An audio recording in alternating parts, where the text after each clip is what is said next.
బోనాల పండుగకి అని అమ్మ వాళ్ళ ఇంటికొచ్చినాను. కానీ ముఖ్యంగా ఇన్వైట్ చేసింది మాత్రం మా అక్క.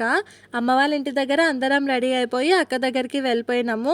అక్క పెళ్ళైనంక బోనం ఎత్తడం మాత్రం ఇదే మొదటిసారి. అందుకే ఏం తెలీదు కాబట్టి అమ్మ బోనం తయారు చేస్తుంది. ఫస్ట్ టైం కదా అందరూ ఉంటే బావుంటది అని ముఖ్యంగా నన్ను మాత్రం 10 రోజుల ముందే ఇన్వైట్ చేసింది. నేనేమో 2 రోజుల ముందొచ్చినాను. ఇట్లా మన పండుగలొచ్చినప్పుడు అందరం కలుసుకుంటే ఎంత మంచిగా ఉంటది గదా! ముఖ్యంగా పిల్లల అల్లరి ఇల్లంతా అసలు కిలకిలలాడిపోతుంటదో ఒక రేంజ్‌లో ఉంటది వాళ్ళ లొల్లి మాత్రము.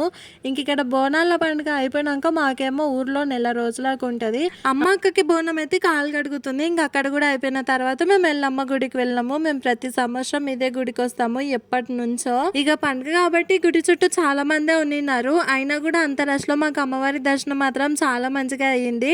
ఇగ ఇంటికి వచ్చిన తర్వాత అన్ని వంటలైతే అమ్మనే చేసింది. ఈసారి దావత్ మాత్రం ఇగ మా అక్కనే ఇచ్చింది. వారాహి అమ్మవారికి వడిబియ్యం పోసి షాపింగ్‌కి వెళ్ళాము. అది ఫుల్ వ్లాగ్ కింద నేను ట్యాగ్ చేస్తాను. ఒకసారి వీడియో ఓపెన్ చేసి కంప్లీట్‌గా చూడండి. మా అమ్మ చేసే చికెన్‌కి మాత్రం మేము పెద్ద ఫ్యాన్స్. స్పైసీగా సూపర్‌గా చేస్తుంటది. ఒక్కసారన్నా అమ్మ చేతి ముద్ద తినకపోతే అసలు తిన్న ఫీలింగే అనిపియదు మాకు.